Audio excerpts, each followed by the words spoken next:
Then one day, a different sort of call comes in. There's a fire at the new Sweetwater Tidwell data center, and they need help fast. Would you know what to do? Even what questions to ask? Do you have the training and equipment to protect yourself and prevent this fire, smoke, and toxins from spreading to the neighborhoods only 100 feet away? The answer, no. Paulding County has two 100-foot ladder trucks. The closest to Project Sweetwater Tidwell is 4 miles in Station 2. The other over 16 miles in Station 11. The Sweetwater Tidwell data center is projected to be at least 75 feet in height, not including the 10 to 15 foot cooling towers. If constructed, it will be the second highest structure in Paulding, with the hospital coming in at number 1. It would, however, be one of the most expansive structures by far. While data center companies tend to downplay the safety concerns to local governments, the National Fire Protection Association, NFPA, identifies several unique hazards, including extensive electrical components and wiring, on-site fuel storage for emergency power generators, flammable chemicals used in HVACs and liquid-based cooling systems, and most concerning, thermal runaway, when lithium-ion power banks overheat, causing uncontrolled chemical reactions. Runaways require massive amounts of water to combat and can occur spontaneously, which is why Delta Airlines won't let me put this tiny lithium-ion power bank into my checked baggage. The NFPA strongly recommends the minimum safe distance from residential areas be 1/2 mile, up to 2 miles, depending upon the type of data center. Because data centers pose a unique fire risk, they must comply with NFPA standards that require multi-tiered internal fire suppression systems. But even with these standards in place, fire departments are warning that data centers are quickly becoming a full-time job for first responders.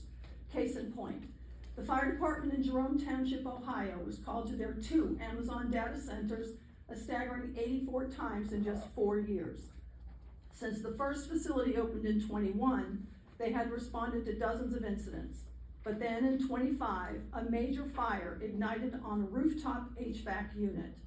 Unbelievably, first responders were initially denied entry by security because the internal suppression system had not triggered and there had been no prior coordination between the facility and the fire department. Once allowed inside, they were met with complicated floor plans, locked secured areas, further delaying response. The fire burned for more than 30 hours, caused more than $50 million in damages, and because of a 10-year tax abatement provided by local government, the center has yet to pay any taxes, so much of the cost of the firefight had to be absorbed by the community. To avoid this level of lack of foresight and advanced planning, I am calling for an immediate stay on any data center application submitted for approval until a transparent, comprehensive emergency response assessment can be completed for all TOPDs to address the following concerns. What are the proximity risks to surrounding communities that lie within the 1/2 mile buffer recommended by the NFPA, and how will these risks be mitigated? What changes and or updates to county fire codes, building codes, and inspection schedules will be necessary to accommodate the data center campuses? Who will develop and maintain the completed response plan between fire, police, medical, and neighboring counties should they be called to respond? The next closest ladder truck to Project Sweetwater Tidwell is 5 miles south in Douglasville. What communication mechanisms, notifications, and evacuation plans will be implemented for all those who may be impacted?